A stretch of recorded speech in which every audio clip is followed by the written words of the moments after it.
ಕಲ್ಯಾಣಾದ್ಭುತಗಾತ್ರಾಯ ಕಾಮಿತಾರ್ಥಪ್ರದಾಯನೆ ಶ್ರೀಮದ್ವೆಂಕಟನಾಥಾಯ ಶ್ರೀನಿವಾಸಾಯ ಮಂಗಲಂ. ಶ್ರೀ ಗುರುಭ್ಯೋ ನಮಃ. ಹರಿ ಓಂ. ವೃಶ್ಚಿಕ ರಾಶಿಯ ಆತ್ಮೀಯ ಬಂಧುಗಳು ಹಾಗೂ ಮಿತ್ರರಿಗೆ ದಸರಾ ಹಾಗೂ ದೀಪಾವಳಿ ಹಬ್ಬದ ಆರ್ಥಿಕ ಶುಭಾಶಯಗಳು. ಮಿತ್ರರೇ, ನೀವು ಈಗಾಗಲೇ ತುಂಬ ಕಷ್ಟ ಅನುಭವಿಸಿದಿರಿ.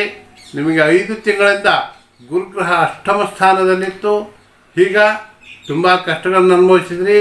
ಈಗ ದಿನಾಂಕ 18ರಂದು ಅಂದರೆ ಅಕ್ಟೋಬರ್ 18ರಂದು ಸರ್ವಶ್ರೇಷ್ಠನಾದಂಥ ಬೃಹಸ್ಪತಿ ಅಥವಾ ಗುರುಗ್ರಹ ಶ್ರೇಷ್ಠ ಸ್ಥಾನ ಉಚ್ಚ ಸ್ಥಾನವಾದಂತಹ ನಿಮ್ಮ ಭಾಗ್ಯಸ್ಥಾನ ಕರ್ಕಾಟಕ ರಾಶಿಗೆ ಪ್ರವೇಶ ಮಾಡೋದ್ರಿಂದ ನಿಮಗೆ ಎಲ್ಲ ರೀತಿಯಿಂದ ಶುಭಫಲಗಳಾಗ್ತವೆ. ಮನೆಗಳಿಲ್ಲದವರಿಗೆ ಮನೆಗಳಾಗ್ತವೆ, ಅವಿವಾಹಿತರಿಗೆ ವಿವಾಹಗಳಾಗ್ತವೆ, ಸಂತಾನ ಇಲ್ಲದವರಿಗೆ ಸಂತಾನಗಳಾಗ್ತವೆ, ಉದ್ಯೋಗ ಇಲ್ಲದವರಿಗೆ ಉದ್ಯೋಗ ಕೂಡ ದೊರೆಯುತ್ತವೆ. ಈ ಎಲ್ಲ ರೀತಿಯಿಂದ ಸರ್ವಾಭಿಷ್ಟ ಸಿದ್ಧಿ ಆಗ್ತದೆ. ಮತ್ತು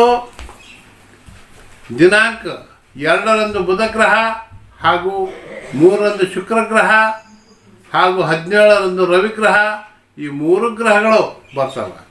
ಆದರೆ 17ರ ತನಕ ರವಿಗ್ರಹ ನಿಮಗೆ ಲಾಭ ಸ್ಥಾನದಲ್ಲೇ ಇರ್ತದೆ, ಲಾಭವನ್ನು ಕೊಡ್ತದೆ, ಸರ್ಕಾರದಿಂದ ವಿಶೇಷ ಲಾಭಗಳು ಆಗ್ತವೆ. ಇನ್ನು ಬುಧ ಹಾಗೂ ಶುಕ್ರ ಗ್ರಹದಿಂದ ನಿಮಗೆ ಒಂದು ಸ್ವಲ್ಪ ಮಧ್ಯಮ ಫಲಗಳಿವೆ. ಹೀಗಾಗಿ ನೀವು ಆದಷ್ಟು ಒಂದು ನಾರಾಯಣ ದೇವರು ಓಂ ನಮೋ ನಾರಾಯಣಾಯ ನಮಃ, ಓಂ ನಮೋ ಭಗವತೆ ವಾಸುದೇವಾಯ ನಮಃ ಅಂತ ನಿತ್ಯವೂ ಜಪಿಸ್ರಿ 1 ತಿಂಗಳ ಮಟ್ಟಿಗೆ. ಆಮೇಲೆ ಎಲ್ಲ ನಿಮಗೆ ಶುಭ ಫಲಗಳಾಗ್ತವೆ. ಇನ್ನು ನಿಮ್ಮ ಒಂದು ವ್ಯಯಸ್ಥಾನದಲ್ಲಿದ್ದಂತಹ ಮಂಗಳ ಗ್ರಹ ದಿನಾಂಕ 27ರಂದು ನಿಮ್ಮ ರಾಶಿ ಸ್ಥಾನಕ್ಕೆ ಸ್ವಗ್ರಹಕ್ಕೆ ಬರ್ತದೆ. ಹೀಗಾಗಿ ನಿಮ್ಮ ಎಲ್ಲ ಶತ್ರುಗಳು ಕೂಡ ಒಂದು ಸ್ತಬ್ಧರಾಗ್ತಾರೆ. ಜೊತೆಗೆ ನಿಮಗೆ ಯಾವುದಾದ್ರೂ ಭೂಮಿ ಖರೀದಿ, ವಾಹನ ಖರೀದಿ ಅಥವಾ ಮನೆ ಖರೀದಿ ಯೋಗಗಳಿದ್ದರೆ ಅದು ಕೂಡ ಸಾಧಿಸ್ತದೆ. ಯಾಕಂದರೆ ಪಾಕಿಸ್ತಾನದಲ್ಲಿ ಗುರುಗ್ರಹ ಕೂಡ ಇದೆ.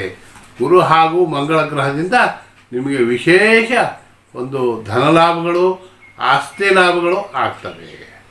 ಇನ್ನು ಚತುರ್ಥದಲ್ಲಿ 1 2 3 4 ಚತುರ್ಥದಲ್ಲಿ ಒಂದು ರಾಹುಗ್ರಹ ಇರೋದ್ರಿಂದ ನಿಮಗೂ ಕೂಡ ಯಾವುದಾದ್ರೂ ಒಂದು ಹಳೆಯ ಮನೆ ಅಥವಾ ಹಳೆಯ ಜಮೀನುಗಳು ಕೂಡ ಲಭಿಸುವಂಥ ಸಾಧ್ಯತೆ ಇರ್ತದೆ. ಇನ್ನು ಪಂಚಮ ಸ್ಥಾನದಲ್ಲಿರುವಂಥ ಶನಿಗ್ರಹ ವಕ್ರಿಯಾಗಿರೋದ್ರಿಂದ ನಿಮಗೆ ಶುಭಫಲಗಳೇ ಉಂಟಾಗ್ತದೆ. ಹೀಗಾಗಿ ನಿಮಗೆಲ್ಲ ರೀತಿಯಿಂದ ಈ ಒಂದು ಅಕ್ಟೋಬರ್ ತಿಂಗಳು ಅತ್ಯಂತ ಭಾಗ್ಯಸ್ಥಾನದಂತಹ ಒಂದು ಭಾಗ್ಯ ತಿಂಗಳು ನಿಮಗಾಗ್ತದೆ. ಸ್ವಂತ ಮನೆ ಖರೀದಿ ಅಂತೂ ಆಗೇ ಆಗ್ತದೆ ಅಂತಂದು ಹೇಳಿ ನಾನು ನಿಮ್ಗೆ ಹೇಳಬಲ್ಲೆ. ನಿಮಗೆಲ್ಲ ಶುಭವಾಗಲಿ.